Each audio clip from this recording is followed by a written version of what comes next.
S2 Kesehatan Masyarakat, kemudian juga alumni S1 fresh graduate langsung apa lanjut di S2. Jadi sudah memahami ya Mbak Bella ya terkait SL. Semoga ya, Bu. Kita sharing saja di sini, Iya, Bapak Ibu semuanya. Mungkin dari segi apapun saya masih banyak kekurangan, tapi saya pengen hasil belajar saya tidak hanya berhenti di sini. Jadi nanti sifatnya kita sharing saja. Semoga ada yang bisa dijadikan poin kebermanfaatan dari teman-teman semuanya. Duh, saya kayaknya kalau misalkan Bapak Ibu ketuaan deh kayaknya ini pada muda-muda ya angkatan sekarang. Jadi teman-teman semuanya gitu. Eh Terima kasih juga Bu Elvira dan Bu Erna yang sudah mengajak meet. Kalau nggak meet seperti ini mungkin saya nggak tahu eh adik kelas yang angkatan bawah itu seperti apa gitu. Ini ada peminatan Promkes dan ada peminatan gizi gitu. Eh em, saya izin share screen ya. Nah, coba. Ini sudah.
Permisi Mas, share screen-nya apakah kelihatan? Aman, Mbak, terlihat. Oh ya, oke, device satunya sinyalnya nggak masuk. Oke, saya coba sharing terkait sistematik literatur review. Jadi, eh, dari Mas Mbak semuanya, apakah yang sebelumnya udah ada yang pernah nyoba untuk submit sesuatu, baik itu SLR, terus literatur review biasa, kemudian bibliometri atau artikel biasa mungkin untuk patokan nantinya kita akan mulai dari mana? belum, belum Belum. pernah Mbak, belum. Oke, belum ya. Oke, setelah ini tenang. Mas Mbak semuanya akan cus kita bareng-bareng. Nanti setelah ini harusnya kayak gini kita coba semuanya. Karena memulai semuanya dari awal saya memahami sangat sulit. Apalagi Mas Mbak di sini juga mayoritas sudah bekerja. Dan dari 24 jamnya juga mungkin banyak hal yang waktunya yang harus dibagi ke hal-hal lainnya. Jadi saya coba untuk seringkas mungkin, sekompak mungkin nanti untuk mudah dipahami, terus juga sepraktikal mungkin karena kalau teori sepertinya sudah disampaikan dari Bapak Ibu dosen begitu. Kemudian kurang lebih seperti ini Mas Mbak untuk sistematik literatur review, langkah apa sih yang harus kita lakukan? Khususnya tahapan-tahapannya, kemudian apa yang harus kita mulai di awal, terus juga eh, seperti apa idealnya begitu. Jadi sudah coba saya rangkum di sini. eh yang harus dipersiapkan tahap pertama adalah research question. Kemudian nantinya juga ada review protokol, kemudian ada comprehensive research-nya, screen studies-nya, kemudian quality analyze-nya, kemudian juga ada ekstrak data dan apa saja yang harus ditampilkan gitu Bapak Ibu. Kurang lebih seperti itu. Tapi sepertinya ini ketika dibaca kok panjang gitu. Jadi saya pengen memperlihatkan gambaran Di sini eh, ada artikel, salah satu artikel systematic review yang sudah tembus di Scopus. Terlihat? Terlihat, Mbak. Oke. Di sini ada yang pertama di sebuah artikel kan pasti ada title-nya ya, atau judulnya di sini. Kemudian ada abstraknya. Kemudian ada pendahuluan. Ini seperti biasa. Cuma yang harus diperhatikan ini di SLR itu ada metodenya. Ada metode dan harus menyertakan prisma. Prisma itu seperti bagan, berapa saja dan nanti akan dijelaskan. Kemudian harus juga ada strategi pencariannya, gimana caranya Bapak Ibu mencari artikel-artikel yang dikumpulkan, juga itu nantinya dilaporkan di penulisan artikel. Jadi ini harus dipersiapkan juga. Kemudian ada bagaimana cara eh, Bapak Ibu semuanya menyeleksi dari artikel-artikel yang tadi sudah dikumpulkan, kemudian dari hasil itu datanya diekstraksi dan dianalisis pakai apa, kemudian resiko biasnya seperti apa, sudah dihandle sama Bapak Ibu sebagai penulis gitu. Apakah itu pakai sesuatu hal yang baku yang bisa dipercaya sehingga publisher atau jurnal itu bisa menganggap bahwa metode yang dilakukan Bapak Ibu itu kredibel atau bisa diterima dan juga bisa dipercaya gitu. Jangan-jangan eh, penulis atau Bapak Ibu coba untuk ambil ya udahlah kita gampangnya ya gitu. Sekarang udah mepet gitu berapa bulan lagi kita nyomot aja ada beberapa artikel yang pengen kita comot ya udah comot aja terus kita baca terus kita tulis nggak bisa seperti itu. Tetap semuanya juga harus ada protokol, harus ada alurnya, harus ada tahapannya. Nah, gimana tahapannya? Sekarang ini kita sangat dimudahkan sekali dengan tools yang bisa kita gunakan. Jadi, banyak sekali yang bisa kita coba untuk brainstormingnya, terus juga masih di sini udah mulai nulis yang tesis ya, untuk tesisnya Bapak Ibu. Sudah Mbak Bella. Oke, berarti kurang lebih topiknya sudah paham akan kemana gitu, karena eh, itu akan mempermudah sekali rangkaian SLR ini dijadikan sebagai data pendahuluan yang nantinya digunakan di tesis gitu. Jadi kalau Bapak Ibu semuanya udah lihat struktur dari tesis itu ada bagian keaslian data. Nah, keaslian data itu adalah rangkuman-rangkuman artikel sebelumnya yang mirip-mirip dengan risetnya Bapak Ibu sekalian gitu. Dan itu akan sangat terbantu ketika kita sudah punya systematic literature review untuk pelaporannya. Nah, terus dari sana tadi ya, sebentar dari sana. Tadi di metode juga harus ada, terus apa saja yang dilaporkan. Ini ada dua hal yang kita harus garis bawahi. Ada nanti kan hasil analisisnya, itu ada beberapa artikel yang harus kita jabarkan dan juga ada bagian Prisma, ini yang dinamakan Prisma. Dari PubMed berapa ngambilnya, kemudian dari Web of Science berapa gitu. Sehingga yang tadinya beribu-ribu nih kalau dijumlahkan itu dapat ada 24. 24 ini yang nantinya itu dibahas di tabel ini. Tabelnya dibahas siapa autornya, judulnya apa, fokusnya apa, desainnya apa, metode apa, kemudian kelemahan kelebihannya, terus ada barrier identifikasinya untuk yang di kasus jurnal ini di artikel ini skala untuk mengukur kualitas dari jurnal yang kita review gitu. Nanti juga ada protokol untuk penilaiannya gitu. Baru untuk yang lainnya sama seperti jurnal yang lainnya ada pembahasan, kemudian ada conclusionnya. Untuk gambarannya seperti itu. Nah, eh kalau Bapak Ibu semuanya sudah ada topik yang sedang dipikirkan sekarang, misalkan nih, saya risetnya pengennya sih arahnya ke TB. Tapi saya bingung nih, TB-nya TB apa? Apakah di bagian deteksinya, atau di bagian pengobatannya, atau pencegahannya, atau media intervensinya, atau apa? Bingung, harus kita tentukan aspek spesifik apa yang akan kita bahas. Karena pertajam fokus riset kita atau fokus dari question research itu akan menentukan seberapa banyak artikel yang akan kita temukan nantinya.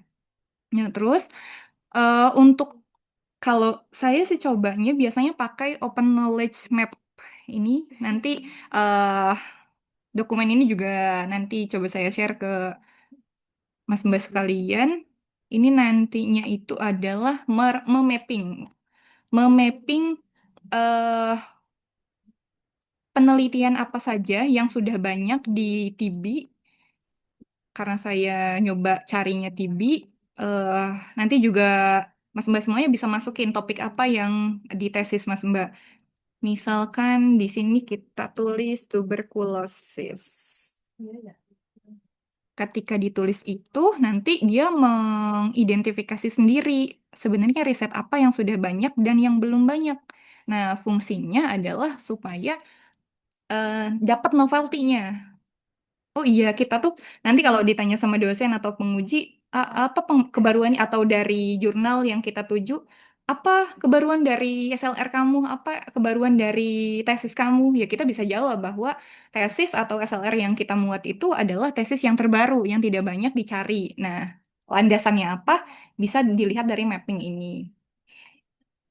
Oke, dari mapping ini coba kita lihat di tuberkulosis itu yang paling banyak di aspek apa sih dan yang kurang itu masih di aspek mana. Nah, nanti keluarnya seperti ini, Mas Mbak semuanya. Jadi ada yang gambar lingkaran yang paling besar. Nah, paling besar ini ketika diklik itu banyaknya artikel yang sudah dipublish tentang ini.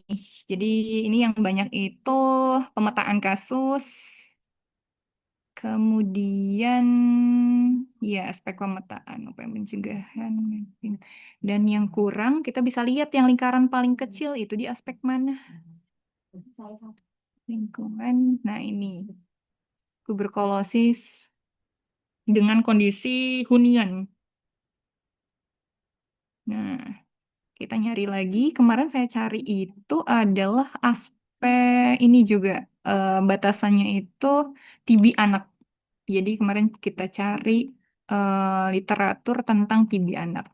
Oke, dari sini misalkan kita sudah tahu lingkaran mana yang paling kecil, itu bisa sebagai dasar eh, pengambilan spesifikasi atau sub riset kita tentang apa gitu di aspek yang kita sedang cari.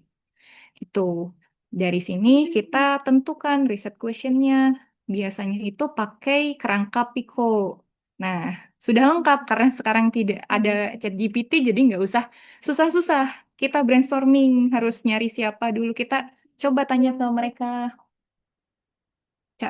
Tanya ke mereka, tanya ke ChatGPT misalkan gitu. Ini juga mohon maaf ya Bu Erna, saya ngajarin ChatGPT karena kita nggak bisa menutup mata bahwa sekarang itu sudah banyak sekali tools yang bisa digunakan gitu. Terus kita lihat deh ChatGPT-nya di mana ya. Sebentar,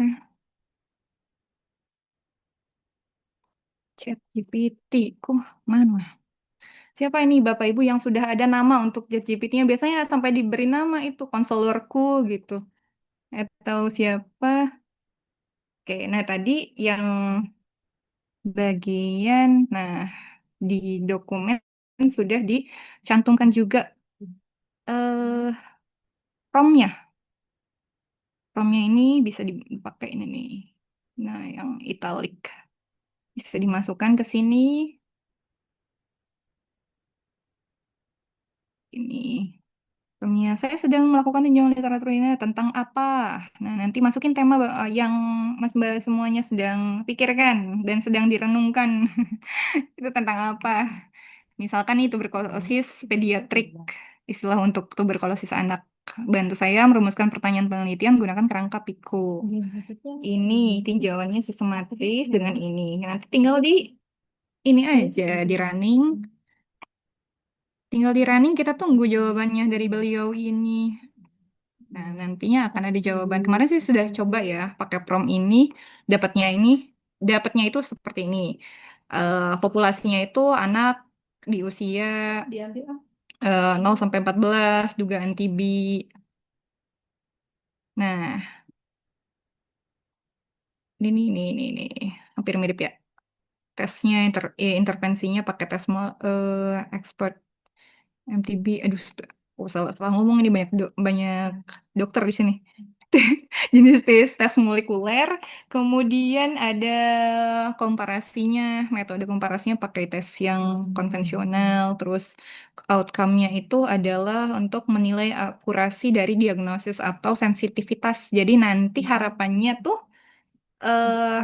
SLR yang dibuat oleh saya dengan kerangka Pico ini adalah untuk menjawab apakah penggunaan ini tes eh, yang sudah Ripsen ya, Ripsen itu lebih akurat dibandingkan metode yang konvensional pada diagnosis TB pada anak. Nah, riset question ini yang harus dijawab di SLR nanti Mas Mbak semuanya. Makanya curhat dengan ChatGPT ini sangat membantu nanti ya. Coba nanti di brainstorming. Nah, kira-kira kalau kurang sensitif nanti di follow up lagi untuk promnya. Terus setelah ini ada nih, mintalah sama dia juga untuk merekomendasikan judulnya. Kira-kira judulnya apa? Nah, ini ada promnya, masukkan ke sini. eh terus setelah dicari kemarin ternyata yang agak cocok tuh ini. Text Expert MTB atau Resuscitation for Pediatric Tuberculosis Diagnosis ini untuk judulnya. Setelah punya nih kita kerangka dari Pico-nya, terus juga ada judulnya, ada riset question-nya juga. Nah, ini akan sangat membantu sekali di aspek penjawaban nanti pas saat nulis. Nulis bagian yang ini, Mas Mbak. Nulis di bagian yang metode. Jadi siapa yang disasar, kemudian pakai apa, riset questionnya apa, itu tuh akan kebantu ketika kita sudah punya kerangka konsep atau kerangka pikir dari Pico ini. Makanya langkah pertama adalah ngedesain dulu eh apa ya, kayak grand thinkingnya dari Pico. Rekomendasinya seperti itu. Kemudian protokol reviewnya juga alat yang akan kita gunakan untuk mereview nantinya itu pakai apa. Nah, ini sudah ada bagan. Tinggal nanti kalau mau nyoba itu Mas Mbak tinggal isi di bagian yang ini ya, yang kanannya. Tahunnya Mas Mbak mau pakai yang mana? Biasanya itu paling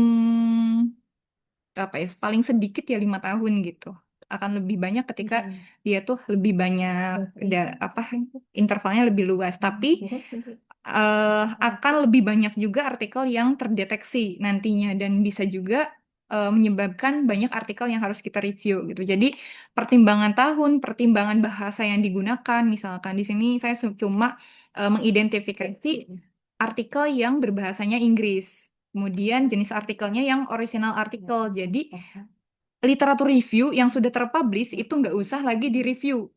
Karena hasil review di-review lagi nanti hasilnya aneh gitu. Jadi hanya original artikel atau artikel penelitian atau studi kasus misalkan yang direview pada SLR gitu. Kemudian sumbernya dari mana aja? Kalau kesehatan sih biasanya di PubMed, Scopus, Google Scholar, Direct, terus ada juga ini. Nah, tapi ini juga tergantung sama Mas Mbak semuanya. Ini Mas Mbak mau ngambil berapa sumbernya? Karena potensinya juga semakin banyak sumber yang diambil juga yang terdeteksi artikelnya makin banyak kan. Nah, itu juga dan waktu yang harus kita sediakan juga makin banyak gitu. Nah, dari sini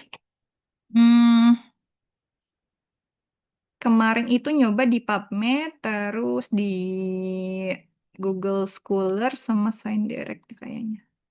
PubMed, oh iya ScienDirect dan Google Scholar. Nyoba di situ. Nah, terus keywordnya juga ini sangat-sangat gampang menentukannya. Dari brainstorming tadi yang di ChatGPT, mintalah mereka untuk membuat review protokol. Buat review protokol.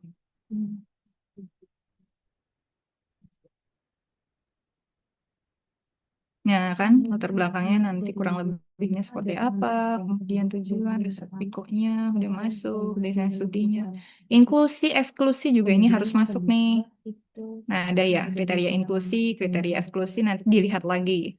Bahwa yang dimasukkan nantinya adalah TB anak doang. Jadi TB yang dewasa nggak masuk, di-exclude. Terus kalau misalkan ada artikel yang di luar jenis pemeriksaan ini juga di-exclude. Kemudian yang artikel TB tapi dia tuh nggak tentang pemeriksaan dan sensitivitas alat juga nggak masuk. Artikel yang berbahasa selain bahasa Inggris nggak masuk juga. Tahun publikasinya di luar tahun publikasi 2015 sampai 2026 juga nggak masuk. Di sini kan 2026. Gitu. Nanti juga ini disesuaikan. Isi inklusi eksklusinya. Ini untuk membantu sekali protokol ini dalam nantinya itu eh apa ya, memetakan artikel mana yang akan kita review lagi atau artikel mana yang akan kita keluarkan dari proses review. Kemudian ada juga dari sini, ini sebenarnya di internasional ada yang namanya press checklist. Press checklist ini membantu sekali dalam proses apa ya, akurasi kualitas dari eh, SLR yang kita lakukan. Jadi di sini bisa lihat nih teman-teman, dari protokol penelitian tadi ini itu harus terjawab semua. Kayak strategi pencariannya, apakah sudah menggunakan Pico, kemudian pencariannya apakah sudah jelas, jumlah elemen Pico-nya terlalu banyak atau terlalu sedikit, gitu-gitu. Terus operatornya ini harus dibaca dan harus kayak dijawab oleh kita bahwa ini tuh udah ada atau belum. Jangan-jangan ada protokol penelitian yang atau protokol review yang belum termasukkan di dalam protokol review kita. Nah, kemudian, oh ya, kemudian setelah itu adalah masuk di proses pencarian. Ini yang sangat kadang tuh membingungkan dan sangat butuh waktu gitu. Diharapkan sih saat pencarian ini disediakan kopi yang banyak karena akan membutuhkan membutuhkan energi yang banyak. Makanya sebelum ke situ, apakah dari dua tahapan ini ada pertanyaan dari mas-mbak sekalian? Biar nggak ngebut banget ya. Mana kita coba lihat. Gimana? Apakah sudah? Akhirnya setelah ini saya akan membuat nanti malam. Monggo Bapak Ibu untuk ditanyakan dari tahapan awal gitu ya, biar nanti tidak ketinggalan jauh gitu. Atau ini malah pada bingung, tambah bingung ya. Aku mungkin ditanya. Ya, silakan Bapak dan Ibu yang sudah disampaikan tadi Mbak Bella, tahapan mana yang masih belum paham.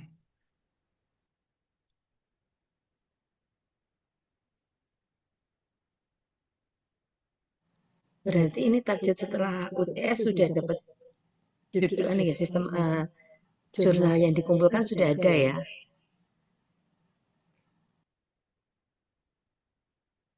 Tenang Bapak Ibu, semuanya ini bisa selesai.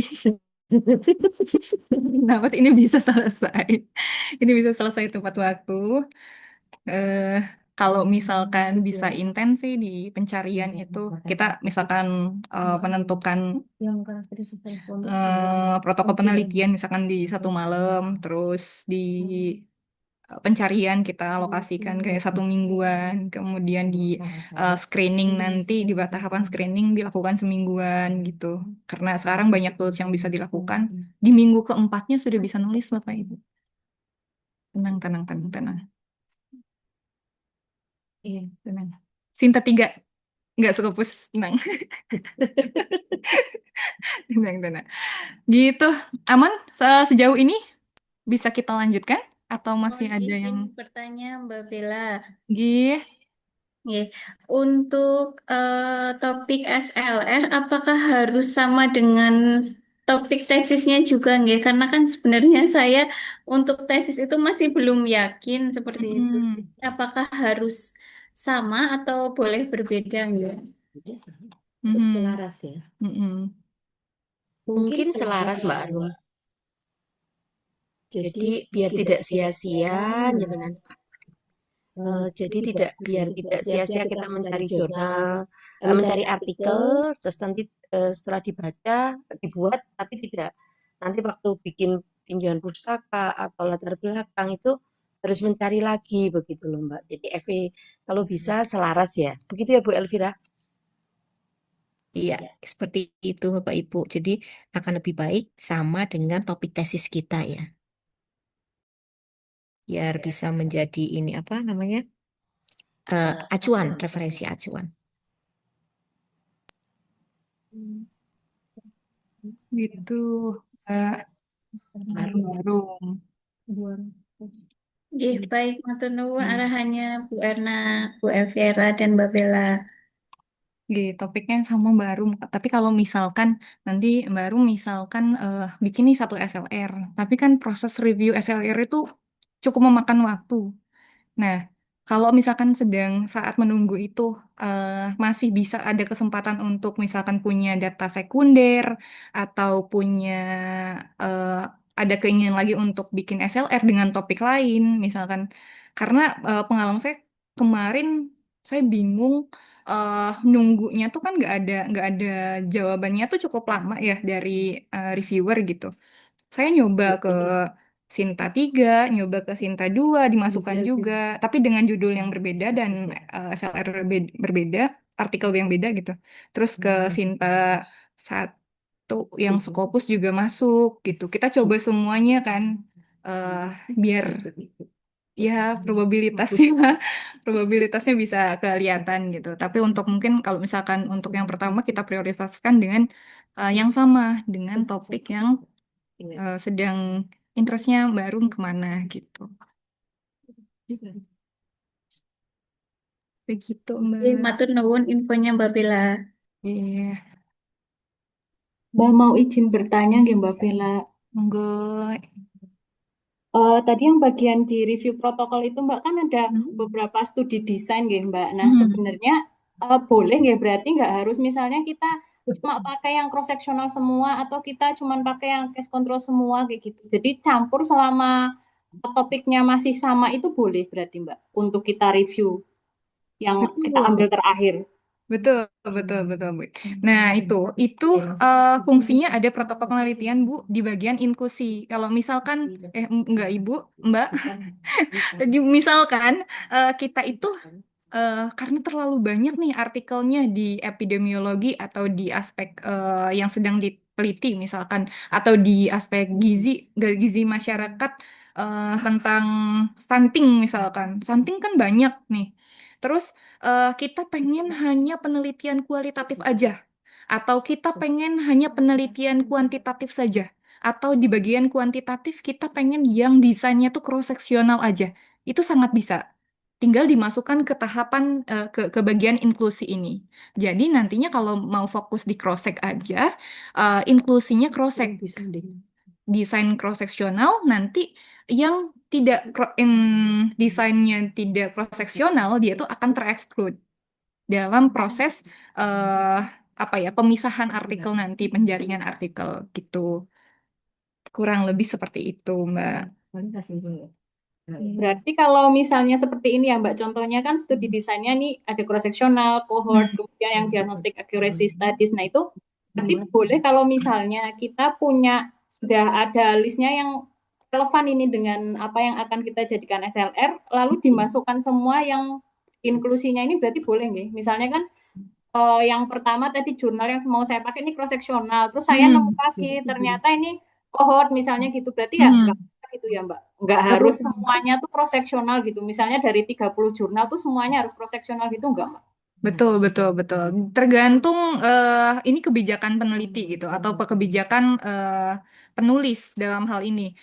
Studi desainnya atau kalau misalkan tadi kita fokus pengen cross-sectional, case control atau kuantitatif jenis kuantitatif lain itu masuk ke sini, berarti studi desainnya kuantitatif.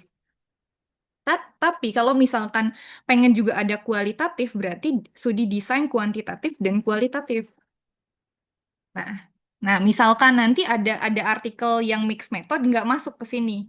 Kalau misalkan mau lebih komplit lagi, kuantitatif, kualitatif, mixed method itu masuk ke sini. Itu tergantung dari Bapak Ibu pengennya seperti apa, sebanyak apa yang diharapkan artikel yang ingin terjaring di penjaringan awal gitu. Karena di tadi aja yang studinya seperti saya cantumkan ini, inklusi eksklusi, hmm, itu dicoba tadi tuh ada yang sampai 1.000, kadang tuh ada belasan ribu gitu. Makanya harus ditentukan dari sini inklusi eksklusi gitu. Seperti itu, Ibu. Mbak, Ibu lagi, Ibu lagi. Jadi Pak matur nuwun sudah Oke. jelas matur nuwun. Siap-siap. Monggo, Mas. Izin Mbak Bella Iya. tanya langsung teknisnya. Mhm. Misalnya kalau tesis saya itu desain studinya R&D. Mhm. R&D itu kita ambil temanya tentang aplikasi Mhm. batasan sarang nyamuk untuk kader, untuk pencegahan demam berdarah.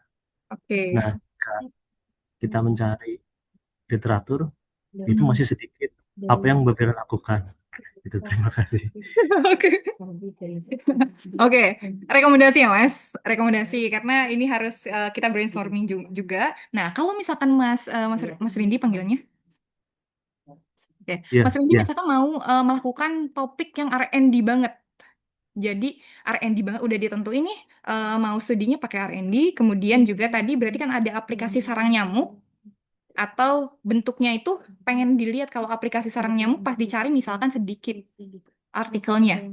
Nah, tapi bisa juga dicari intervensi sarang nyamuk, pemberantasan sarang nyamuk. Jadi nanti bentuknya tuh bisa ada treatment khusus, atau bentuknya aplikasi, atau bentuknya itu dia media atau apa. Nah nanti dari sana Mas bisa menyimpulkan sebagai penguat di tesisnya Mas bahwa ini loh kita itu belum ada yang menyentuh ke aplikasinya. Sejauh ini tuh masih ada di bagian eh, media intervensi, di bagian pencegahan oral misalkan tekniknya gitu. Terus dan lainnya. Nah, itu tuh Mas Rini bisa bisa ngobrol itu sebagai latar belakang penelitian. Nah, diharapkan fungsinya SLR ini tuh bisa menjawab ke situ. Urgensi penelitian kita di tesis dan juga eh bentuknya apa ya? Novelty-nya. Novelty-nya apa gitu, Mas. Kurang lebih seperti itu ya, Mas. Tapi R&D memang tahapannya banyak, tapi bisa selesai. Ada angkatan kita juga yang R&D. Semangat-semangat. Mbak, ya, poin. Udah, Bu. Sekarang nunggu seminar harusnya ya. Iya, gitu kurang lebih untuk R&D nanti Mas bisa lebih brainstorming juga nggak terpakai prompt yang disediakan di sini bisa bisa dieksplor lagi kira-kira keywordnya apa aja. Nah untuk keyword juga ini menentukan nanti artikel apa yang muncul ya Mas Mbak sekalian. Eh, ada beberapa yang harus diperhatikan kalau misalkan kata hubungnya ini or, and, dan satu lagi lupa satu lagi apa ya dia tuh ya kalau linear.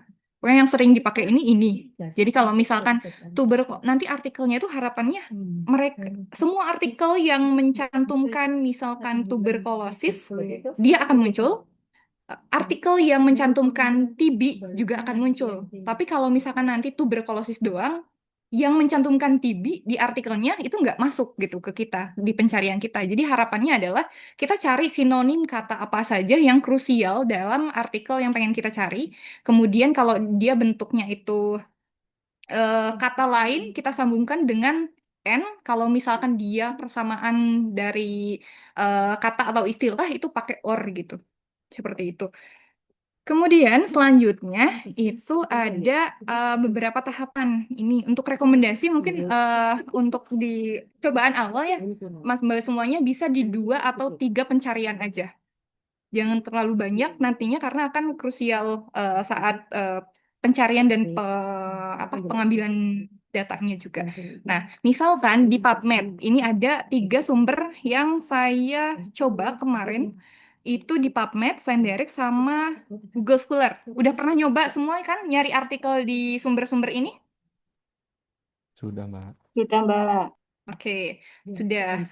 Nah, kita coba misalkan di PubMed ini. Bedanya kita ngambil di sini kan kalau biasanya kita nyari sebagai apa ya, patokan atau cari artikel yang mau kita baca, itu kan kita downloadnya satu-satu ya.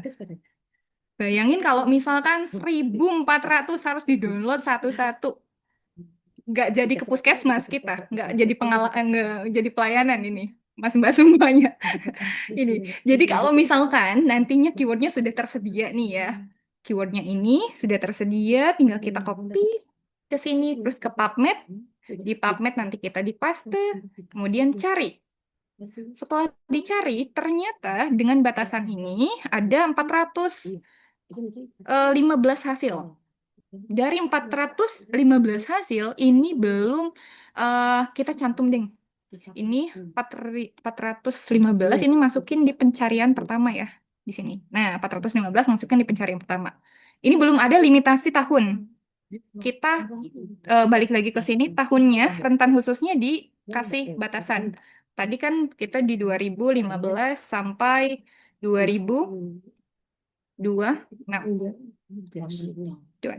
di ininya Januari tanggal 1 misalkan. Sekarang bulan 4 tanggal 1 misalkan. Nah, nanti juga ini akan dicantumkan di bagian metodenya.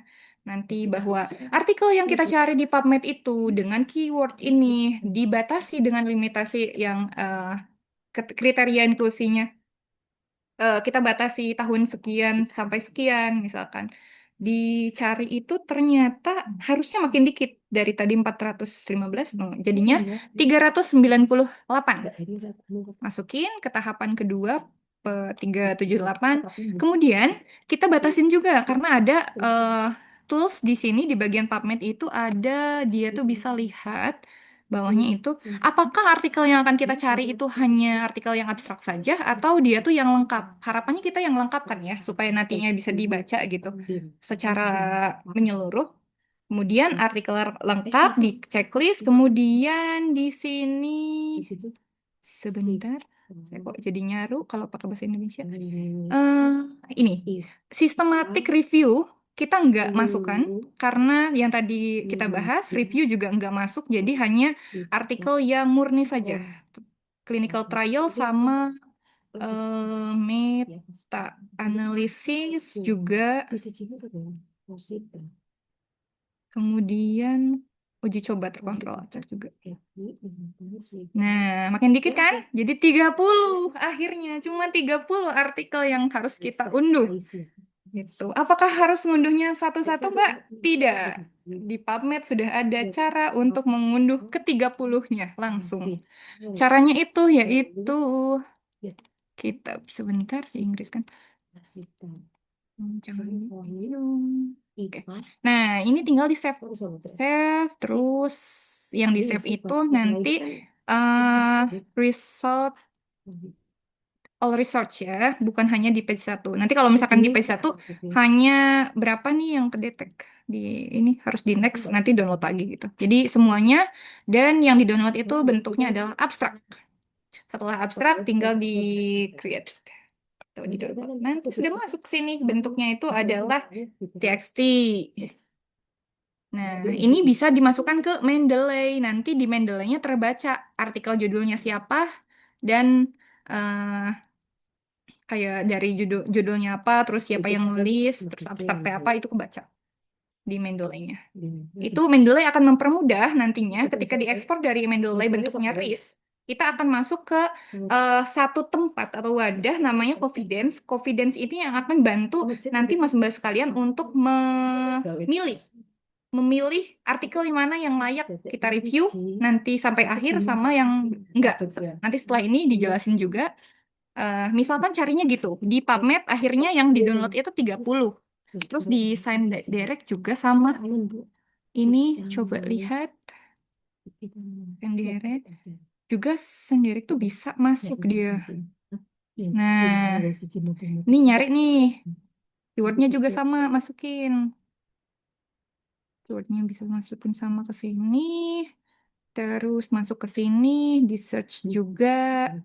Dan Treng. Jadi ada 1125 result. Belum kita exclude juga tahunnya ya. Belum ini dimasukin. Nah, ini masukin nih. 1125 masukin ke sini. 1125 udah masuk. Terus kita batasin juga. Apa tadi? Tahapan kedua tahunnya. Jadi yang masuk 2026. Terus sampai 2015 nih. Oke. 2015. Coba kita lihat. Tinggal berapa? Tinggal 1005. Tinggal 1005 masukin ke sini. Setelah dikecualikan tahun yang tidak kita cari. Terus juga dilihat juga di checklist juga bagian yang kita masuk adalah full text. Kedua itu kita full text. Nah, review artikel enggak nih. Terus research artikelnya juga di checklist. Terus jenisnya book chapter juga enggak. Jadi hanya research artikel aja. Terus ini enggak. Ini dia. English. Bahasa kalau di sini ya. Nah, tapi ini belum dulu di checklist karena di sini hanya dilihat itu full text sama di exclude reviewnya. Jadi segini. Nah, nanti tambah lagi pencarian berikutnya adalah pencarian yang khusus dia tuh bahasa Inggris dan open access. Karena biasanya kan ada yang jurnal tuh ini ya aksesnya tertutup dia harus bayar gitu. Nah, kita tuh yang open access aja. Nah, akhirnya setelah open access-nya dan bahasa Inggrisnya kita centang, kita dapat 325. 325 yang nantinya harus kita unduh. Nah, juga di sini ini bisa diunduh langsung. 325 ini artikel bisa kita unduh langsung. Tapi kemarin ini saya sudah login ya di sini nih. Di kanan, di bagian kanan tuh sudah login. Tapi ketika nanti misalkan Mas Mbak terus ke sini, akunnya tuh belum login dulu. Karena kalau misalkan belum login, nanti dia nggak muncul ini. Pengaturan untuk nge-ekspornya nggak muncul. Jadi harus login pakai yang Unsud aja. Unsud sudah ini kok sudah punya akses untuk masuk ke sini. Jadi pakai email Unsud juga bisa. Gitu, terus diekspor. Nah, kalau ini tuh ekspornya harus per halaman. Di halaman. Jadi ininya satu halamannya kita maksimalkan dulu di 100. Jadi kalau kita akan unduh 325 kemungkinan ada 4 halaman ya. Nanti kita mulai dari halaman pertama, checklist dulu, terus ekspor. Nanti ekspornya pakai RIS aja. Terus kedua juga gitu. Nanti kita masuk ke halaman kedua, terus kita centang ekspornya. Coba. Halaman kedua mana? Nah, ini halaman kedua, terus juga ekspor. Misalkan, terus RIS. Gitu, dan seterusnya sampai halaman keempat. Setelah halaman keempat, itu kan sumber dari Sign Direct udah ya. Terus misalkan udahlah Google Scholar enggak gitu misalkan. Tapi kalau misalkan kita coba lagi ke Google Scholar, kita coba juga Google. Nah, Google Scholar agak tricky karena ada beberapa pengaturan dari Google Scholar-nya yang kita harus setting dulu di awal. Tapi memang pencarian di Google Scholar itu akan banyak munculnya karena dia tuh sumbernya namanya tuh bukan istilahnya nggak sama kayak PubMed atau Sciendirect. Jadi istilahnya kalau Google Scholar itu mesin pencarian, bukan sumber tempat untuk artikel gitu. Jadi pencarian. Nanti masuknya juga Google Scholar, masuknya ke PubMed lagi atau ke Sciendirect lagi. Kalau dia sumbernya dari sana. Gitu. Nah, ini kan udah ada tampilan nih Google Scholar. Nah, biasanya kalau nyari langsung kan di sini judulnya apa gitu. Nah, ini kalau misalkan kita mau downloadnya banyak nantinya, itu harus ke settingan. Sebentar, harus ke settingannya. Settingannya harus di klik ini. Kliknya show link, Revman, terus di bagian language-nya juga kita kan tadi fokusin ke bahasa Inggris aja, terus di save. Oke, sudah di save. Misalkan kita cari nih keywordnya tadi apa, masukin juga ke situ. Nah, inilah fungsinya protokol penelitian karena kita akan bolak-balik ke protokol penelitian itu sampai dapat artikelnya. Terus tinggal di search. Nah, ada 4.200 result. Masukin di sini 42 berapa terusan? 14.200. Nah, 4.200 tahunnya juga kita belum di ini kan. Custom juga bisa nih di sini dari 2015 sampai 2026. Samain terus tadinya 4.000-an jadi 2.000-an kan. Terus searchnya bahasa Inggris, review artikel. Enggak, harusnya ini di exclude, tapi tuh di sini nggak ada apa tools untuk memilah antara review sama nggak review gitu. Kalau nggak salah tuh gitu. Tapi di my profile tuh kita bisa kita juga bisa ke bagian setting kan browse. Kemarin tuh yang agak sedikit apa ya jadinya. Tuh gitu Bapak Ibu. Belajar aja tuh bolak-balik ada yang lupa. Search resultnya.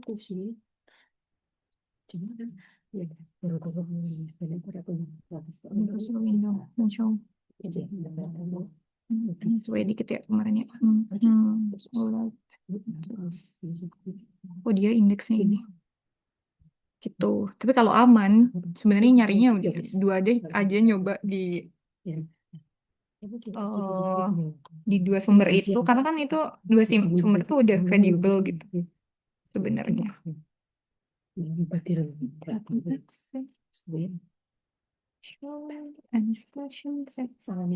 Oh belum di save sama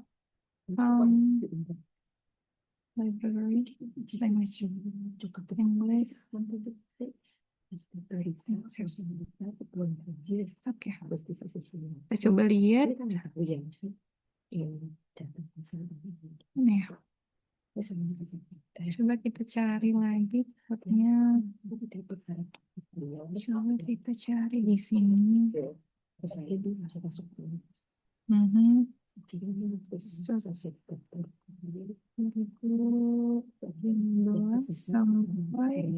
kemarin tuh bisa sampai 30-an gitu loh ke exclude-nya. 2026.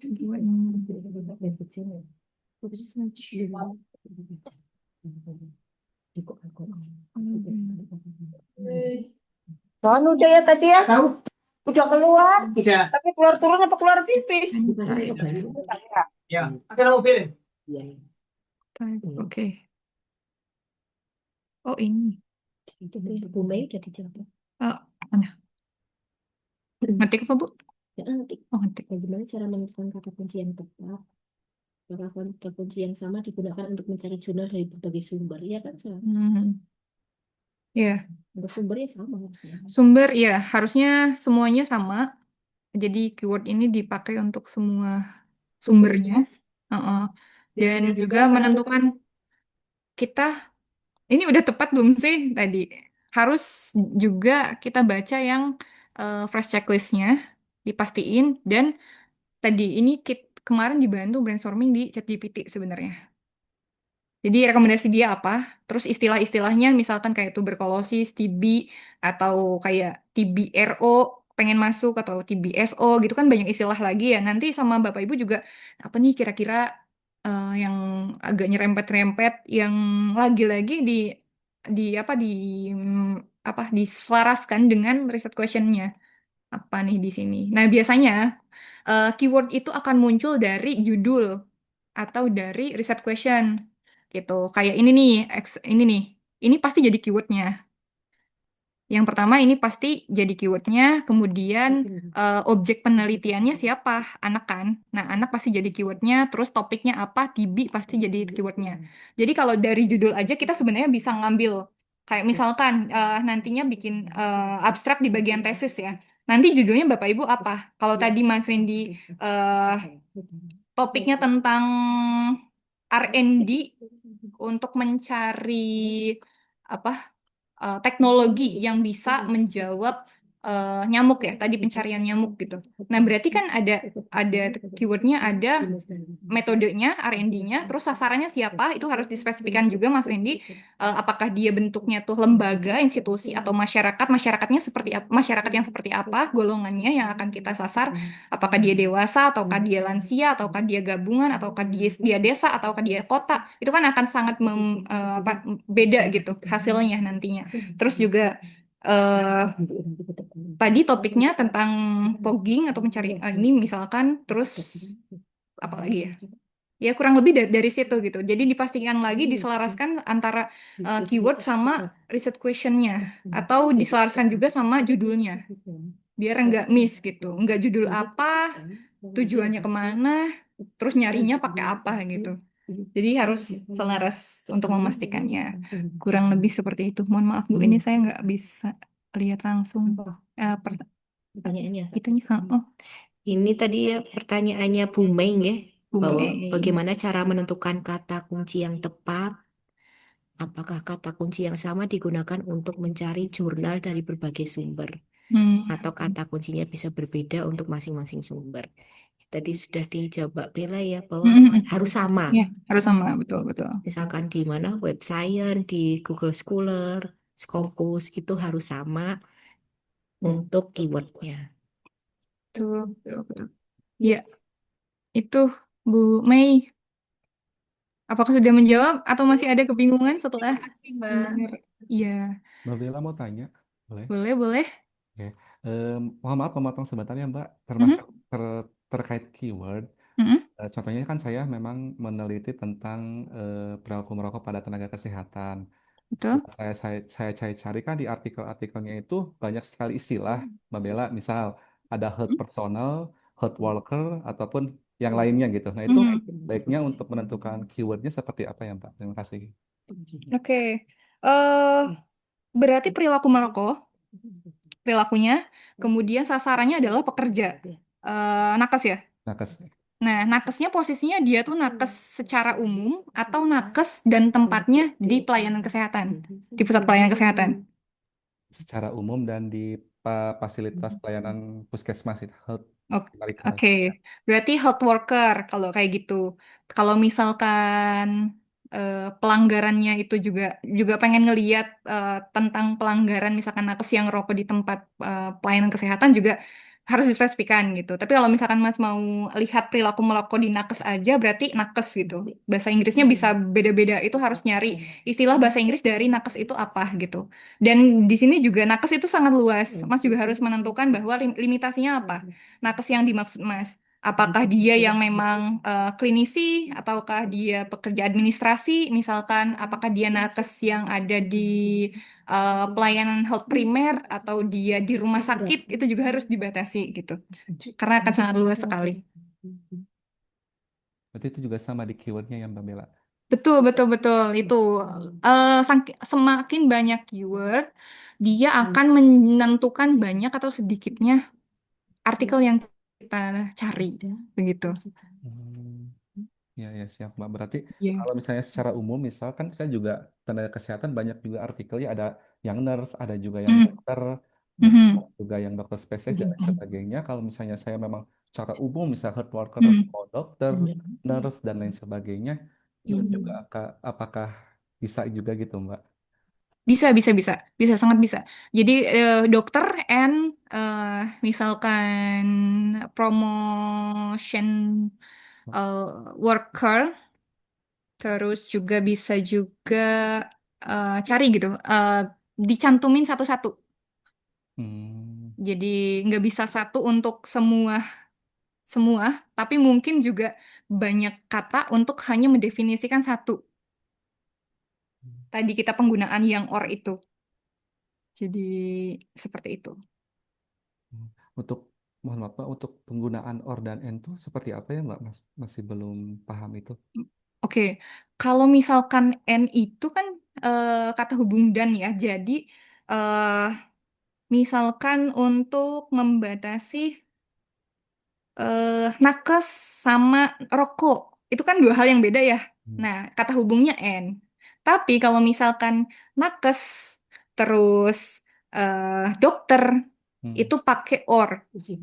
Oh, Nakes, dokter, terus bidan, misalkan, terus perawat itu pakai or bisa. Yang mereka tuh setara berarti pakai or.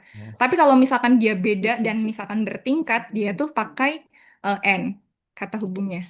Atau ada beberapa jurnal juga yang pakai dia tuh kata hubungnya pakai titik koma. Tapi untuk yang umum kita pakai itu or dan N aja. Gitu. Oke, siap Mbak Bella, terima kasih. Siap. Ya perbanyak aja sama chat GPT ya Mas gitu. Kadang tuh yang ada hal yang kita kurang apa nggak kepikiran gitu. Dan tiba-tiba oh iya juga ya gitu. Nah, ini itu masukin gitu. Terus juga sesekali juga sambil sambil misalkan nanti bimbingan tesis sama dosen sesekali juga singgung tentang itu gitu. Metodenya yang kita pakai tuh kayak gini bener nggak sih gitu. Biar kalau salah tuh nggak yang coret merah di akhir gitu. Tapi ada di tengah-tengah tuh kita juga melipir untuk konsultasi. Betul. Seperti Mbak, itu. mohon maaf tadi kan menyinggung juga ChatGPT ya tentang cara brainstorming.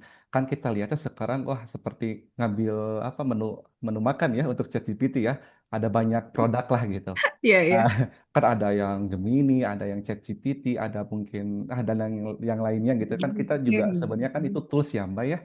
Tools Betul. untuk memudahkan kita brainstorming. Nah, itu juga apakah ada rekomendasi Mbak untuk misal SLR, apakah kita menggunakan ChatGPT produk mana gitu ya yang memang itu rekomendasi untuk memudahkan kita untuk brainstorming. Oke. Karena yang saya pakai itu ChatGPT, Mas. Jadi Oh, saya berlangganan pakai ChatGPT yang basic sih sebenarnya. Tapi itu pun lagi-lagi kita nggak bisa.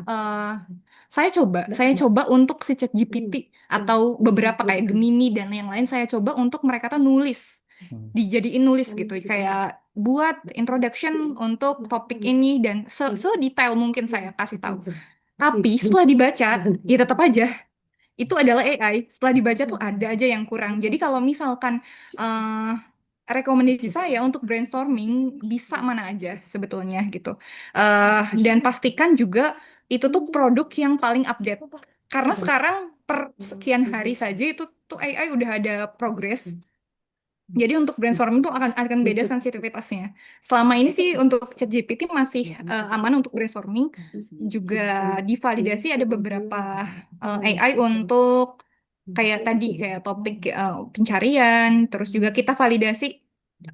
Biasanya saya minta juga untuk pencarian di ChatGPT. Kayak ada nggak sih kayak SLR yang udah kita bahas nih? Ini juga untuk biar kita nulis SLR, tapi SLR kita tuh belum dilakukan sama orang lain gitu. Jangan sampai kita submit nanti ditolak gara-gara ini kamu nggak punya kebaruan gitu.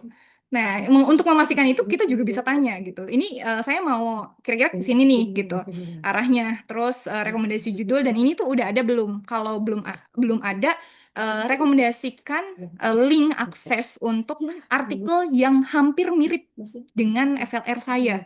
Nah, nanti bisa dicari. Kita masuk ke tautan itu, terus dicari artikelnya, dia tuh semirip apa sih, aspek apa yang sudah disampaikan, terus yang belum disampaikan, itu yang mana gitu. Jadi bisa ngelihat dan bisa ketika kita ditanya juga novelty dan lain-lain, kita bisa jawab gitu. Karena sejatinya memang yang melakukan penelitian kita. Cuma ya lagi-lagi ChatGPT AI apapun itu dijadikan tools gitu. Dan itu legal. Itu legal. Saya kemarin baca artikel yang terbaru di 2025 itu eh di aspek mana saja dan batasan mana saja itu bisa nanti saya juga bisa kirim artikelnya yang legal dan yang tidak gitu untuk penelitian ilmiah. Gitu Mas, kurang lebih. Siap Mbak Bella, terima kasih. Siap-siap. Aman?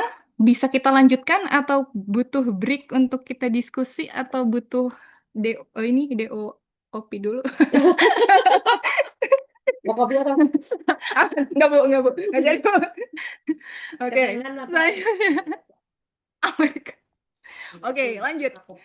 Oke, break time. Kita lanjutkan ke tadi udah pencarian ya. Terus yang udah kita download tuh bentuknya tuh udah ada RIS, ada TXT juga.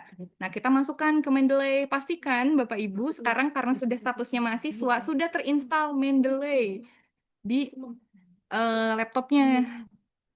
Gitu. Di Mendeley ini nanti kita masukkan tadi RIS-RIS apa saja yang sudah terdownload ke sini. Coba kita lihat Mendeley.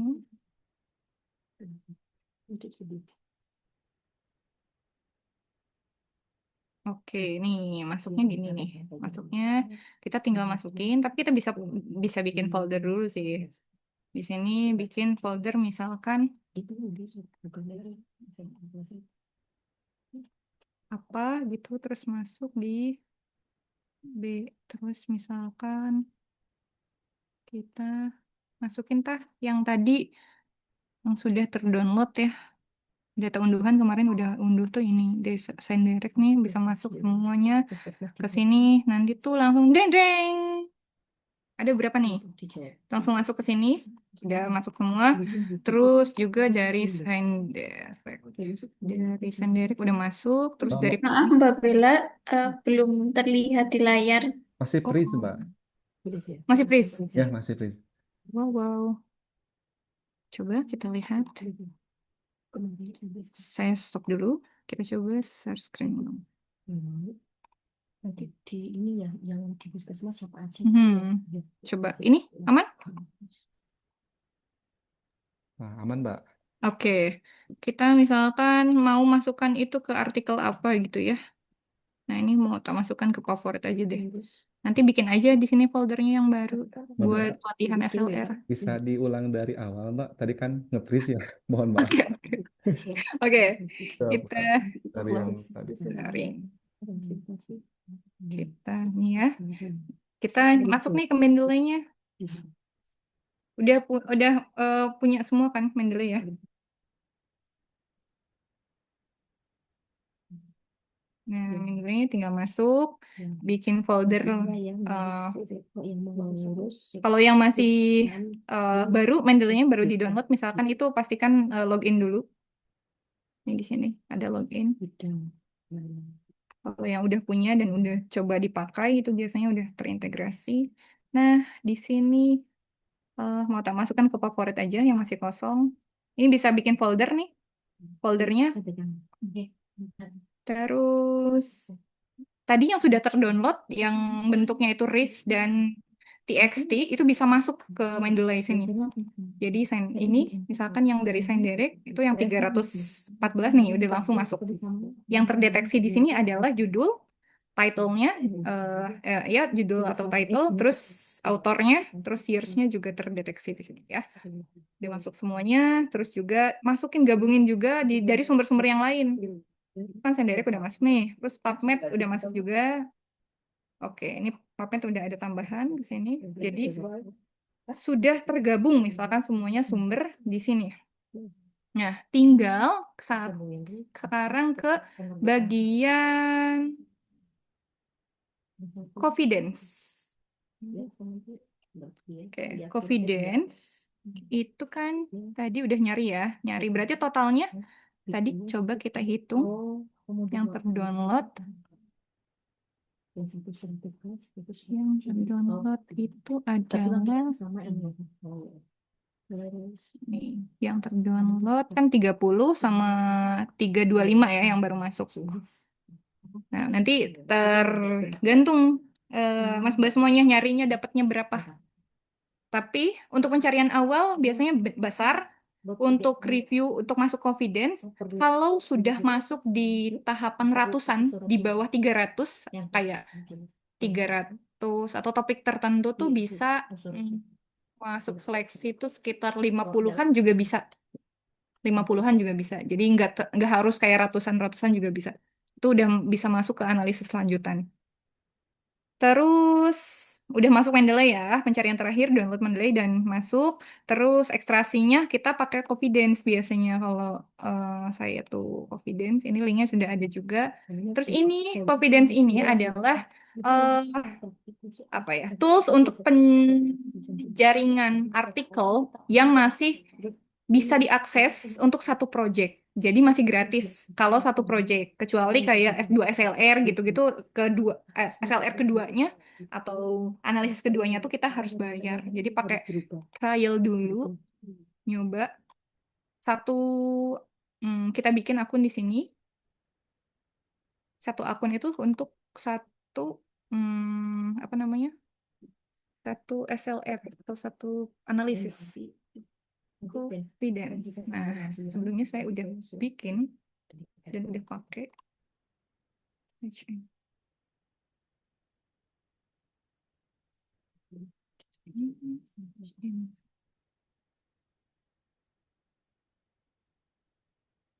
Oh, nanti kita kasih email mana ya? Ke Stafe, oh ini. Oke, nah ini nih udah kayak gini. Nanti kalau misalkan masih baru, tinggal start a new review. Nanti dari Confident ini dibikin tuh nama reviewnya apa, Bapak Ibu. Misalkan di sini tadi kayak fogging gitu, SLR fogging, ayo cepet beres nama nama ininya gitu. Terus di type reviewnya ini systematic review. Terus yang lainnya ini juga diisi nih areanya. Terus di create. Ini harus diisi ya, kualitatif, kuantitatif, and other. Misalkan medical health science. The reference is a review, mind review. Nah, ini juga biasanya kalau review ini tuh biasanya kolaborasi sama beberapa orang gitu idealnya. Jadi istilahnya tuh tunggal reviewer atau multi reviewer gitu. Ini misalkan tinggal create. Nah, harus questionnya juga dimasukin, inklusi eksklusinya juga dimasukin. Nah, setelah dibikin nantinya saya nggak bisa karena ini pakai trial, jadi karena udah dipakai, tak tunjukkan yang kemarin sudah dilakukan saja. Nah, nantinya yang tadi dari Mendeley, nah semuanya itu tinggal diekspor. Ini di CTRL-A, kemudian diekspor ke ekspor nih, ekspor. Jadi di sini nih, collection, risk gabungan, SLR, SLR. Save. Nanti ke confidence-nya di sini tinggal diimpor. Karena sudah bentuknya tadi RIS. Impornya adalah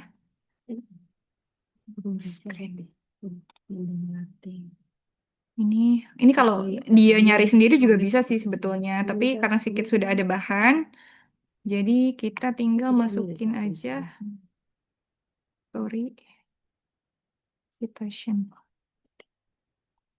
Mana ya tadi?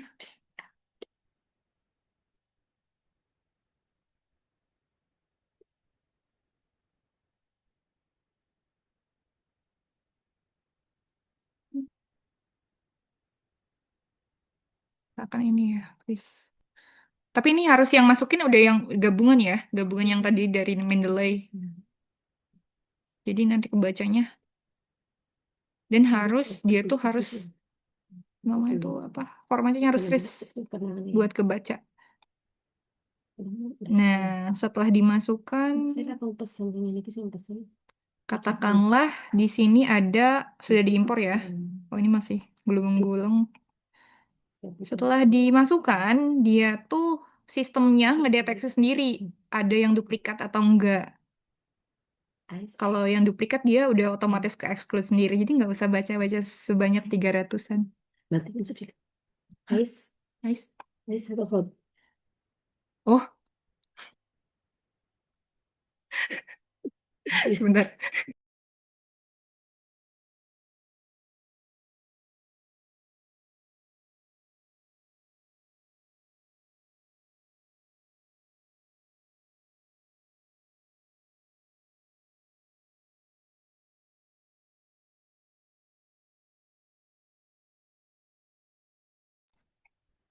Oke.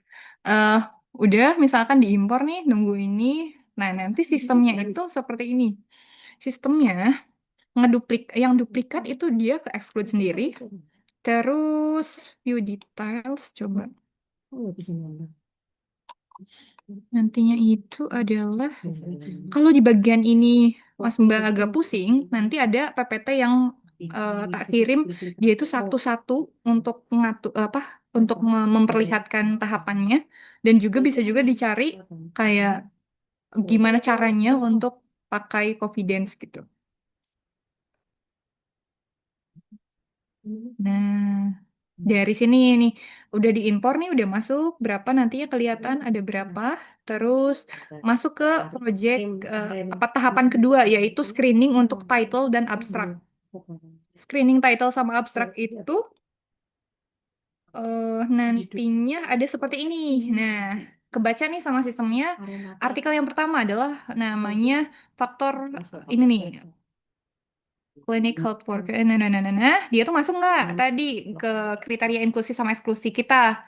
Kalau masuk berarti kita di yes kan. Kalau misalkan ini kayaknya nggak masuk deh, kita nggak usah review yang ini gitu. Tapi jelas ya harus alasannya tuh jelas bahwa itu tuh tidak sesuai dengan research question kita yang pertama, dan yang kedua dia tuh masuk inklusi atau eksklusi di protokol penelitian kita gitu. Kalau inklusi berarti kita di yes kan, kalau eksklusi berarti kita no kan gitu. Misalkan ini tinggal di yes, kalau dia masuk, terus misalkan ini yang ini enggak deh, no, nanti ke exclude sendiri. Terus yang ini aduh agak membingungkan maybe. Terus lagi-lagi dibaca gitu judul sama abstraknya, terus di yes, di next next next next gitu. Sampai beres semuanya.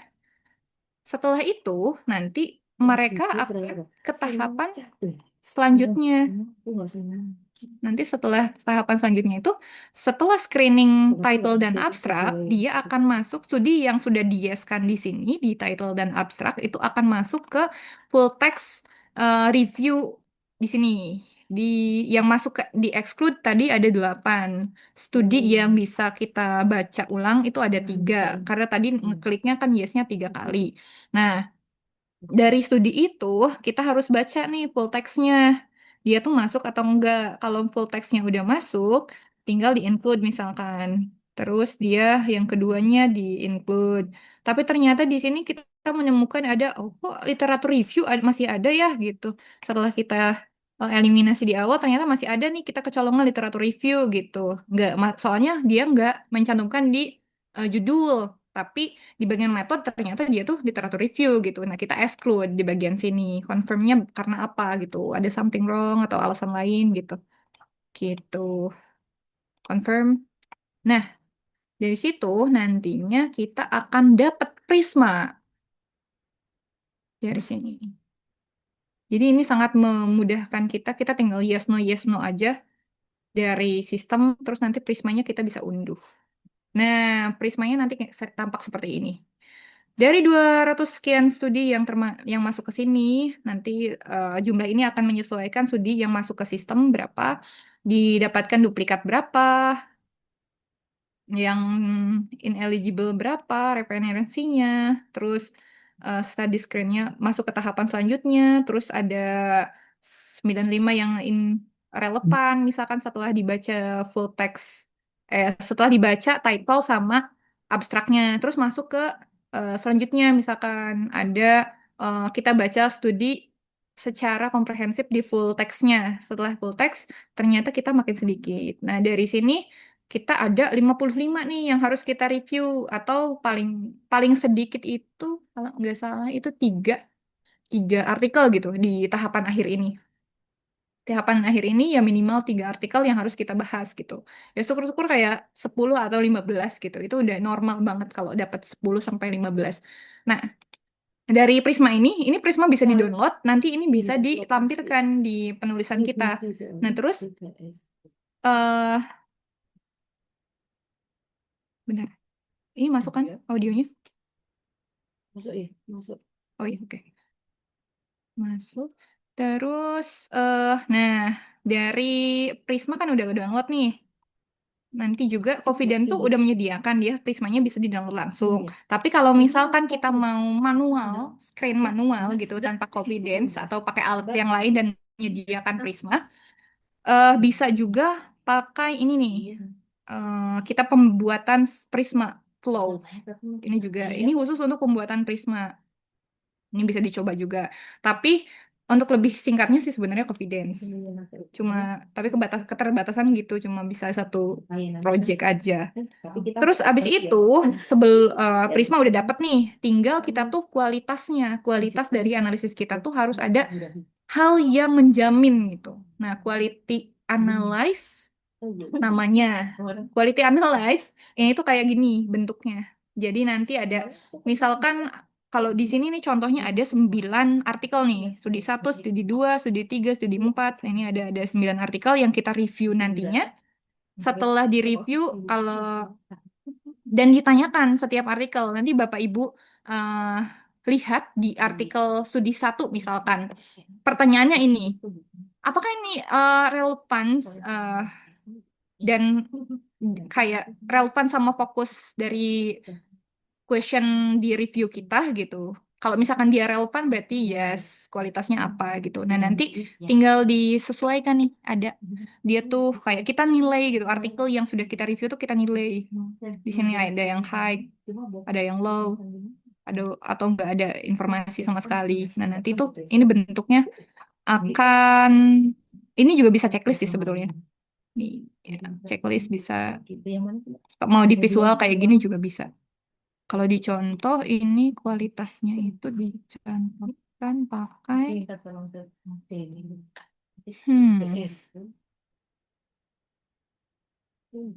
yang enggak ya? Harusnya ada sih kualitasnya namanya. Atau kalau misalkan kita menyasarnya mau ke Scopus tuh dia harus ada Prospero atau kayak standar kualitas sendiri yang harus kita daftar gitu. Biar protokol yang kita lakukan itu belum dilakukan sama yang lain.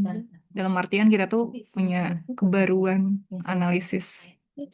Oh ini nih, analisisnya di sini. Individual, multi. Oh enggak deh, bukan yang ini. Mana ya? Biasanya ada inclusion, exclusion. Fokus, kualitas, quality include. Oh ini nih. Sumbernya. Pakai appendix 3 kalau ini. Namanya appendix 3 apa? Nanti bisa dicari di ChatGPT. Appendix 3 itu apa? Sama kok kayak gini. Metodenya. Kalau ini namanya itu adalah analisis pakai Gap General SR checklist.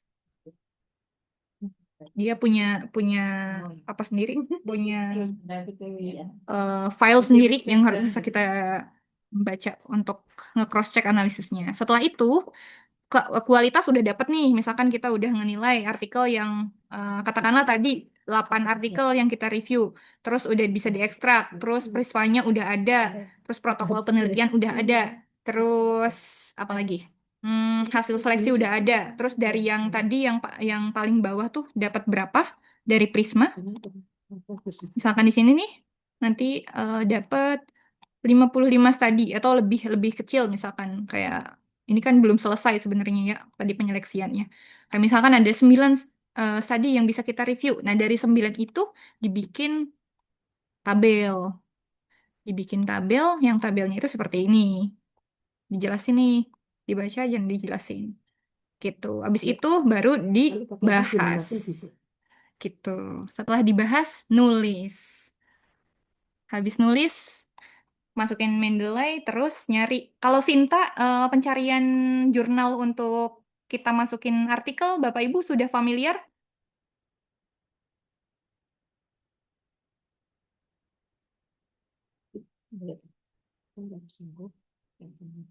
Atau jangan-jangan sudah dimasukkan?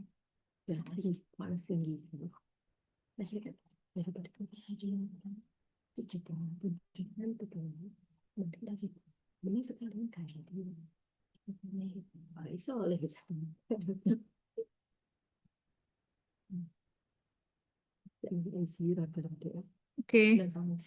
Gimana Bapak Ibu? Ini tahapannya sudah selesai. Kalau misalkan data tadi sudah ada semua kayak Prisma, terus quality analyze-nya juga udah dilakukan. Tinggal nanti nulis aja. Nulis tinggal di di analisis gitu. Dari yang paling sedikit tadi di rangkaian paling akhir artikelnya itu dibuka satu-satu, terus dibaca lagi dari artikel yang itu. Terus tentuin penulisnya siapa, tahunnya, negaranya dari mana, studinya jenisnya apa, ukuran sampel, jenis spesimen. Kalau tadi di tujuan questionnya adalah untuk nyari sensitivitas, berarti gimana bentuk sensitivitas dari setiap artikel yang kita temukan. Terus metode pembandingnya apa dari analisis artikel, setiap artikel gitu. Nah itu dari situ tinggal kita nulis dan cari jurnal di Sinta. Supaya kita tahu apa jenis template-nya. Jadi kita nulis tuh langsung di template juga bisa dari setiap jurnal yang mau kita tuju. Begitu. Siap. Sudah selesai? Gimana? Apakah Mas Mbak di sini sudah cukup panas? Mbak Bella izin bertanya ya Mbak. Ada yang mau di-clearkan? Izin bertanya saya Mbak, untuk proses tadi ketemu prismanya tadi itu Mbak, itu masih jujur agak bingung. Yang kan dari banyak itu tadi terus kalau bisa ada yang ditanyakan atau disaringkan dengan mumpung masih ada Mbak Bella begitu. Atau sudah tergambar kira-kira mau tentang topik apa, keywordnya apa, keywordnya minimal 3 ya, 5 ya. Keyword, iya. 5. Monggo silahkan mumpung ada kesempatan. izin bertanya Mbak Bella. Siapa ya? Mbak Sasi. Oke. Iya. Tadi yang pas bagian ketemu prismanya itu tadi Mbak masih kurang jelas, maksudnya dari banyak terus dieliminasi lagi itu kan tadi prosesnya harus lewat aplikasi nggak Mbak? Iya, Berarti betul. kalau misalnya harus masuk itu dulu berarti di prosesnya memang diekstraksi ya? Betul. Oh, Diekstraksi. Karena sekarang sudah ada tools itu sebetulnya Mbak Sasi. Jadi mempermudah, tapi dulu sebelum ada tools itu dari yang 300-an itu tuh dibaca bener-bener satu-satu gitu. Dibuka tambah tab, terus dibuka judulnya gimana dan lain-lain gitu. Terus direview satu-satu gitu, dia masuk atau enggak ke bagian abstrak. Tapi secara apa ya, bentuk analisis itu hampir sama. Kesamaannya itu di tahapan ini nih. Screening, tahapan screening itu harus ada tahapan screening untuk title dan abstrak yang pertama. Kemudian yang kedua adalah tahapan full text screening. Jadi judul dulu dilihat sama abstrak, nanti setelah judul dan abstrak kita ada yang mana yang masuk, mana yang enggak, terus baru full text screening. Harapannya adalah kita tuh buka dan baca full text screening tuh nggak terlalu banyak, karena di dalam judul sama di dalam abstrak itu udah kelihatan kalau misalkan benar-benar nggak nyambung sama riset questionnya kita.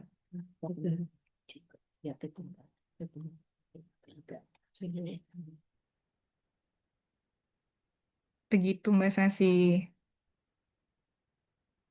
Oke, Mbak, mungkin sedang mencerna ini tadi soalnya pas dari banyak terus ketemu prismanya itu yang masih agak loading saja. Betul. Iya, karena ini panjang banget, jadi biasanya tuh dari 266 itu tuh benar-benar dari setiap tahapannya Mbak, itu tuh harus dilihat satu-satu, harus di yes no gitu. Tapi kalau misalkan nanti udah ada datanya dan Mbak Sasi coba untuk masukkan diimpor ke sini, nanti juga akan kebayang Mbak. Dulu pas lihat tutorialnya juga ini kok mumet banget gitu. Tapi setelah dicoba, oh iya ya, yang masuk yang keluar itu tuh kelihatan gitu. Dan kalau misalkan dari impor ini tuh ke title misalkan, ya, yang title tuh langsung otomatis dia tuh masuk ke yang tadi di klik yes itu semuanya akan masuk ke full text review. Tapi kalau misalkan yang tadi diklik no, itu dia tuh nggak ditanyakan lagi di full text review-nya. gitu. Jadi kelihatan.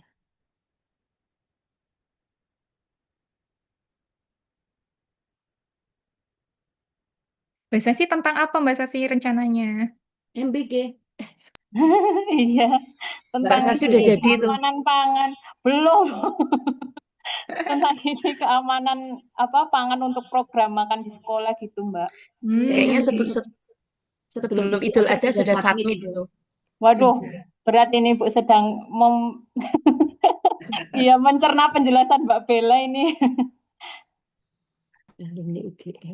Berarti ini kalau yang ketahanan pangan itu masih sedikit yang disinggung, apalagi kalau misalkan di wilayah institusi pendidikan belum banyak artikel yang membahas, jadi nanti kebaruannya akan bagus, Mbak. Semangat Mas Sasi, semangat. Iya Mbak, matur nuwun ini juga penjelasannya runtut sekali ya, jadi ada gambaran nggak buta-buta banget.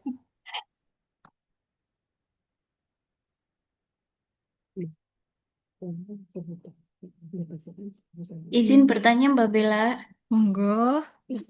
untuk akun yang tadi yang confidence itu kan bisa dipakainya hanya satu kali nggih, untuk satu project. Betul.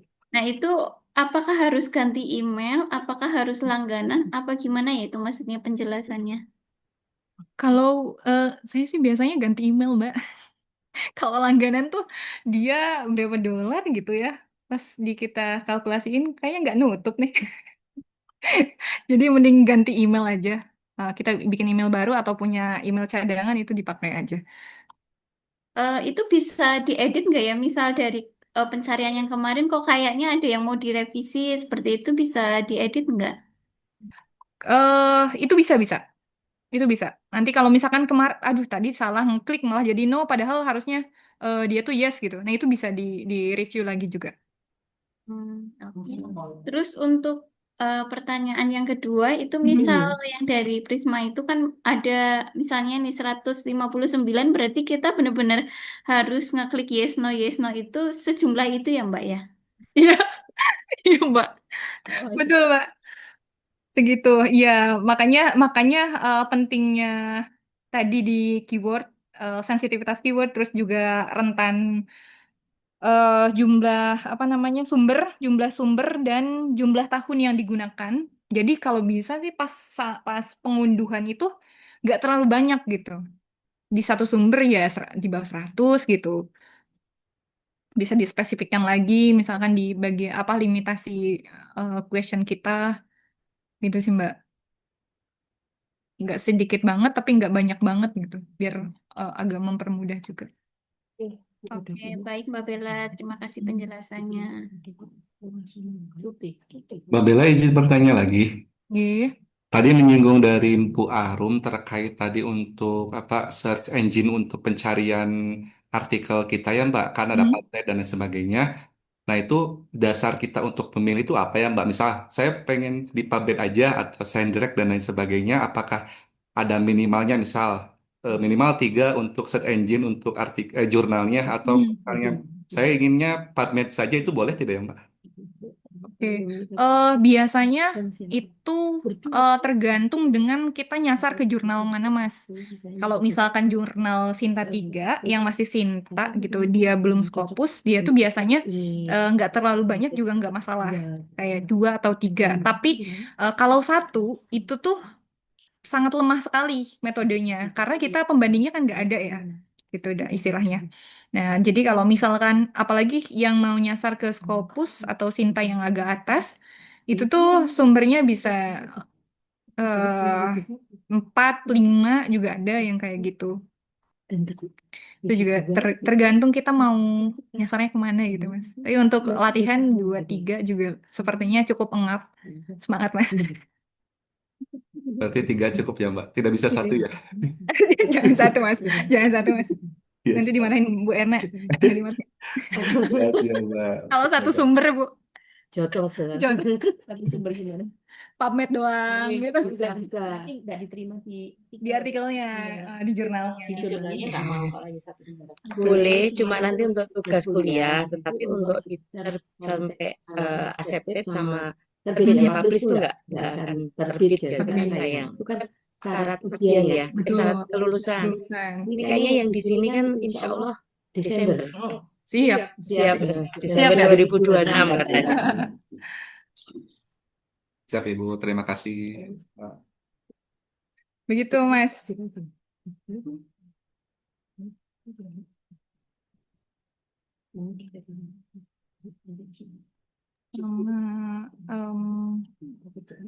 Kalau pencarian Sintanya sudah nyoba mau submit kemana? Sudah ada gambaran? Kalau kami masih nyari-nyari, Mbak. Nyari-nyari. Ada yang open sih tadi pada sharing, ada yang di Juni sama Agustus untuk yang Promkes. Oh, iya, Minta 3. nyoba. Betul. Nyoba 3 dan dipastikan dia tuh nerima literatur review karena beberapa jurnal itu nggak nerima. Terus juga interval itu sama fee juga dipertimbangkan. Kemudian jangan kaget karena setiap publikasi di satu periode itu jumlah literatur review itu lebih sedikit dibanding sama original artikel. Jadi kalau misalkan di dalam satu kuartal satu kali publish itu ada 15, mungkin literatur review bisa 3 atau 4 aja gitu. Jadi memang tantangannya di situ. Makanya kita harus diperkuat di bagian penulisan sama cara nyarinya, metodenya. Nah, mungkin itu mungkin mau bertanya ke Bu Yana sama Bu Elvira, apakah mungkin bukan kayak seperti saingan kita untuk submit tuh banyak ya Bu ya, literatur review. Nah, apakah ada tips mungkin Bu, seperti apa sih yang biasanya itu di dilirik oleh editor gitu sehingga bisa publish gitu. Literatur review seperti apa gitu kriterianya yang memang kemungkinan itu akan lolos besar ke jurnal yang Sinta 3 Iya. gitu Bu. Yang gampang artikel yang seperti apa yang gampang untuk diterima gitu. Khusus yang systematic literature review. SLR-nya. Yang terbaru, yang tema baru. Iya, kemudian ya paling kan tahunnya yang terbaru minimal 5 tahun terakhir Dan merupakan tema yang lagi hit ya. Ya, kemudian terutama metodenya ya, metode. metodenya dapat dipertanggungjawabkan Betul. Sama artikel yang dipilih, ya artikel yang dipercaya. Maksudnya Betul. bukan Sumber- asal sumber- sumber-sumbernya. Sumber misalkan tadi apa PubMed atau PubMed, Sciendirect, ya. Sciendirect, Karena terus dia lebih buku. kuat dibanding kayak Google Scholar gitu Iya. ya, Bu. Minimal 3 lah ya sumber ya Ya. kayaknya. Minimal 3 gitu. Sama biasanya ada beberapa penulis yang nge-clickbait di judul ya, Bu. Kayak judulnya tuh diekstrimkan Iya. gitu. Jadi Gitu. supaya Supaya menarik gitu apa namanya, ya. judulnya Judulnya yang tidak seperti biasa ya Mbak Bella ya. bisa Bisa mencari inspirasi judul di ChatGPT itu. Itu Mas Doni ada lagi? Izin bertanya lagi, Bu. Supaya mumpung ada Mbak Bella nggih, Bu, ngapunten Ya ini. silahkan. Nggih.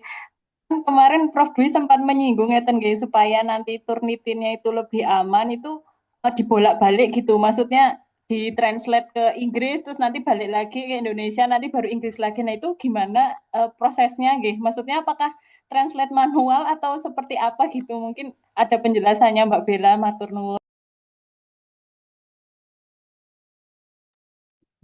Kalau pengalaman saya nih Bu Sasi itu saya itu pakai mungkin masing-masing beda ya. Saya waktu itu memang pakai Deeply Translate dulu, kemudian nanti untuk grammar itu bisa pakai Grammarly ya, Mbak Bella, Grammarly atau Quillbot.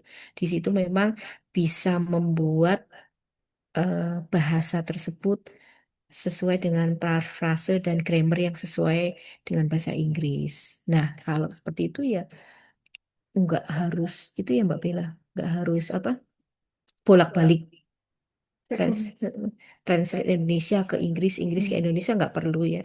Kalau pengalaman saya nggak perlu begitu. Nggih, Bu. Jadi namanya apa, Bu? Aplikasinya, Bu? Kalau saya pakai pertama Deeply Translate, kemudian itu kan masih kasar ya bahasa Inggrisnya. Kalau kemudian di grammar kan dengan Grammarly atau Quillbot. Mungkin Mbak Bella pakai apa? Saya pakai Grammarly. Dua-dua dua aplikasi AI itu bisa untuk parafrase grammar.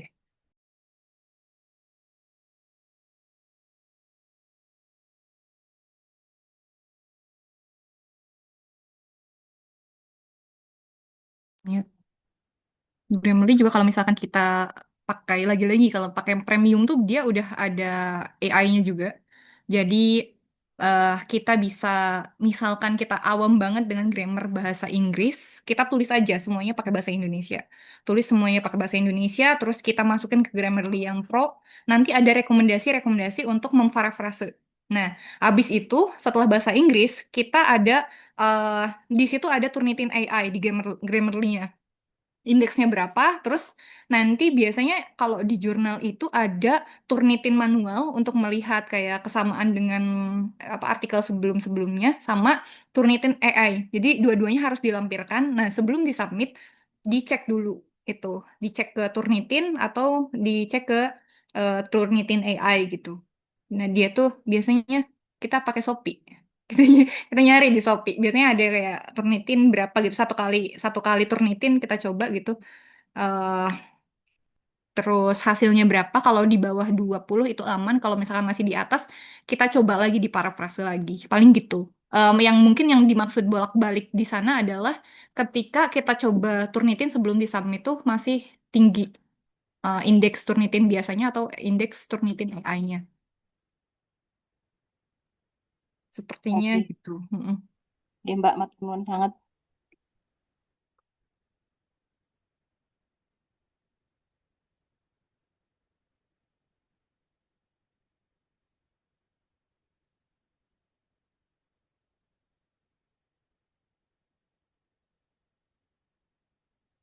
Hmm. Hmm. Hmm. Hmm. Hmm. Topiknya sudah punya semuanya ya? Sudah mulai nulis?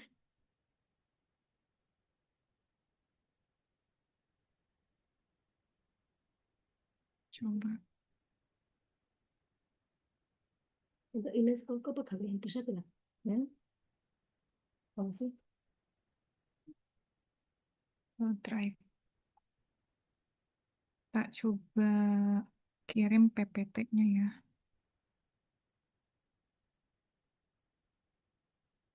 SLR.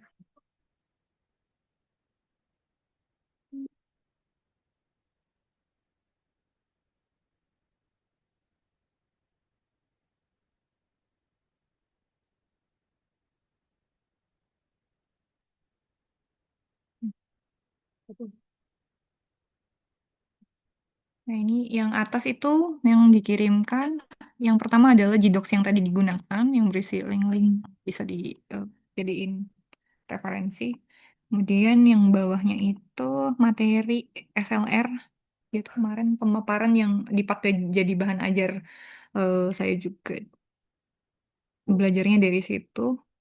Beberapa tools juga bisa dipakai selain tadi yang confidence dan lain-lain. Karena lagi-lagi kenyamanannya kadang beda-beda gitu tiap orang. Jadi bisa dieksplor juga.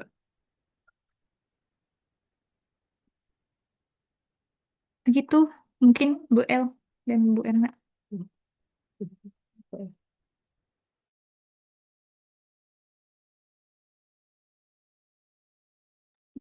Bagaimana Bapak dan Ibu? Apakah sudah lumayan membuka wawasan terkait SR atau malah tambah bingung? Kamu yang ngirim link sama file ya, Dek? Lebih mending lah Bu, ini ada pencerahan ya. Iya, semoga bermanfaat untuk Bapak dan Ibu dalam membuat ini apa namanya SR tugas. Nanti juga bisa dikonsultasikan ke pembimbing masing-masing. Ada tambahan Bu Erna?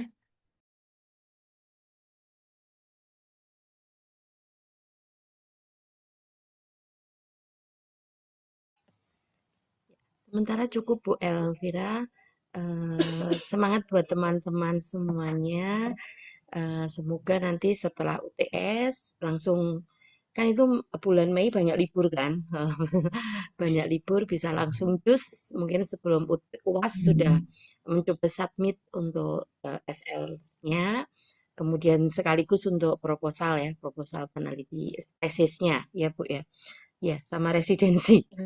Ya, itu tetap semangat. Monggo kami dari pembimbing, mungkin saya dan Bu Elvira ya di sini sudah ready teman-teman untuk monggo bimbingan terkait dengan tesis dan residensi ya. Kalau SR nanti kita kerjakan bareng-bareng juga. Begitu mungkin dari saya Bu El. Silakan. Sudah ada feedback atau sudah cukup?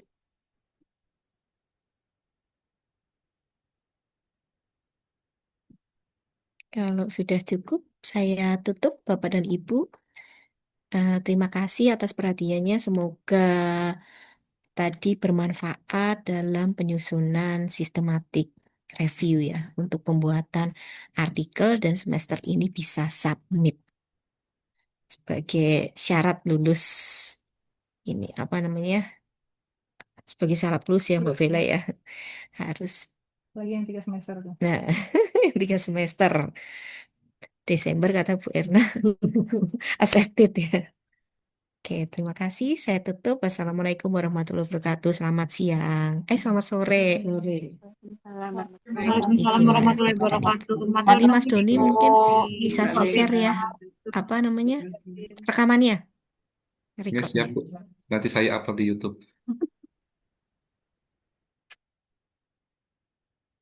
Ya, terima kasih.